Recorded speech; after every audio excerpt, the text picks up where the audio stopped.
शंकराचार्य से लेकर कुछ नेताओं तक को बाबा के कथित चमत्कार पर शंका है। कुछ लोग इसे उनका तुक्का बता रहे हैं। इन आरोपों से बेफिक्र बाबा ने अपने कथित चमत्कार का लाइव डेमो दिया था। अब कथाओं में उनका अलग स्वैग दिख रहा है। रायपुर में कथा कहते हुए उनका एक वीडियो वायरल है। इसमें बाबा दहाड़ रहे हैं। पंडित धीरेन्द्र शास्त्री कह रहे हैं कि मिशनरियों को डर है कि ये आदमी 4 साल में उनका 20 साल का प्रोग्राम फेल कर देगा। बागेश्वर धाम सरकार कहते हैं कि इतना खौफ होना जरूरी है। वहीं महाराष्ट्र से 30 लाख इनाम की बात पर पंडित धीरेन्द्र कृष्ण शास्त्री ने कहा है कि मैं फ्री में बताऊंगा, तुम रायपुर आ जाओ, यहां से गीला कर भेजूंगा। पंडित धीरेन्द्र कृष्ण शास्त्री ने दहाड़ते हुए कहा कि हम हिंदू शेर हैं, डरपोक नहीं।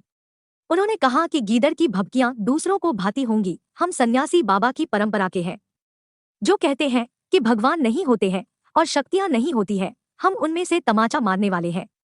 हमें अपने ईष्ट पर भरोसा है। हम न तो कोई भगवान नहीं, न ही कोई चमत्कार करते हैं। हमें जो आभास होता है उसे हम लिख देते हैं। बागेश्वर धाम सरकार पर अंधश्रद्धा निर्मूलन समिति ने सवाल उठाए थे। धीरेन्द्र कृष्ण शास्त्री लगातार अपनी कथाओं में उस संस्था के संचालक पर सवाल उठा रहे हैं। रायपुर में कथा सुनाते हुए बागेश्वर सरकार ने कहा कि उसके बाल चले गए हैं।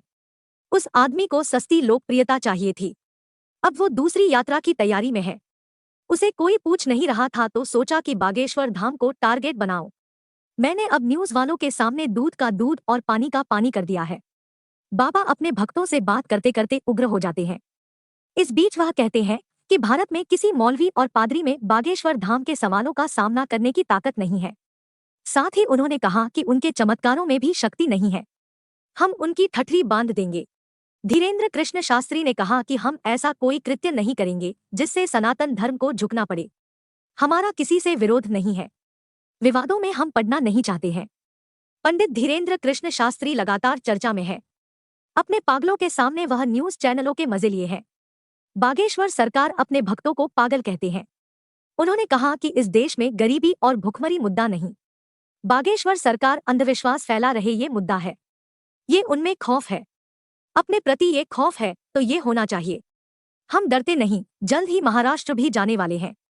बागेश्वर सरकार ने कहा कि हम जैसे को तैसा जवाब देते हैं। उन्होंने न्यूज चैनलों के मजे लेते हुए कहा कि उनका डिबेट ही खत्म नहीं हो रहा है। बेचारे पानी तक नहीं पी पा रहे हैं, हमें भी नहीं पीने दे रहे हैं। वहीं इस बार पंडित धीरेन्द्र कृष्ण शास्त्री का शायराना अंदाज भी देखने को मिला है।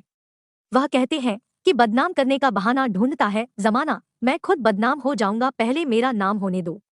अभी सूरज नहीं डूबा, जरा सी शाम होने दो।